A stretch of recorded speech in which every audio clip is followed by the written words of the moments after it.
ये खबर मानव रचना ऑनलाइन द्वारा प्रस्तुत की गई है। कलकत्ता हाई कोर्ट ने हाल ही में मदरसों में वंदे मातरम के 6 छंद गाने को अनिवार्य बताने के खिलाफ दायर जनहित याचिका पर सुनवाई की है।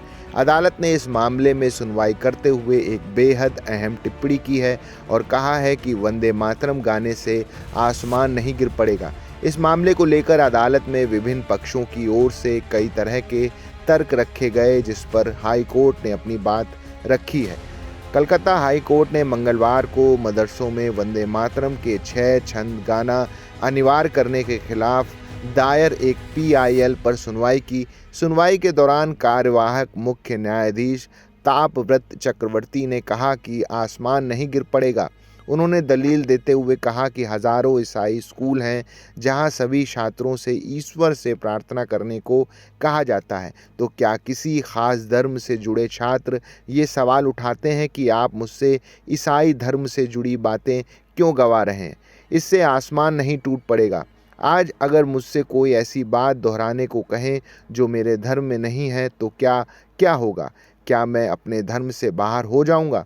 PIL दाखिल करने वाले की ओर से वरिष्ठ वकील विकास रंजन भट्टाचार्य पेश हुए। उन्होंने कहा कि केंद्र सरकार ने एक नोटिफिकेशन जारी करके वंदे मातरम के सभी 6 छंदों को गाना अनिवार्य कर दिया है। उन्होंने तर्क रखा कि ऐसा कैसे किया जा सकता है। जब संविधान अपनाया गया था तो बहुत विचार विमर्श के बाद ये तय किया गया था कि केवल 2 छंद ही गाए जाएंगे।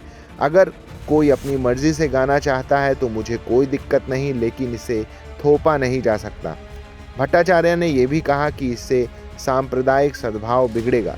आज़ादी बहुत खून खराबे के बाद मिली थी और अगर कोई इसे गाने से इनकार करता है, भले ही अनिवार्य हो और उसे जेल जाना पड़ता है, तो वो कानूनी मदद कैसे ले सकता है?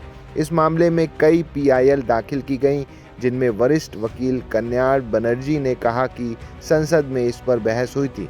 कलकत्ता हाई कोर्ट ने ACJ चक्रवर्ती ने कहा कि बेंच को शुरुआती तौर पर उस तर्क में दम लगा कि इसे लागू करने वाला मेमो जारी करने के मामले में अधिकार क्षेत्र का पहलू अहम है, लेकिन उन्होंने ये भी पूछा कि क्या कोई ज़बरदस्ती वाला कदम उठाया गया है। ACJ ने भट्टाचार्य से कहा कि उन्होंने अभी तक ऐसा कोई कदम नहीं उठाया कि अगर कोई वंदे मातरम नहीं गाना चाहता है तो उसके खिलाफ कार्रवाई की जाएगी। क्या अभी तक किसी को कोई परेशानी हुई है? वहीं एडिशनल सॉलिसिटर जनरल धीरज कुमार त्रिवेदी ने नोटिफिकेशन पर रोक लगाने की अंतरिम मांग का विरोध करते हुए कहा कि दुर्भाग्य से ऐसी जनहित याचिकाएं आ रही हैं जो असल में पब्लिसिटी इंटरेस्ट लिटिगेशंस को बढ़ावा दे रही हैं।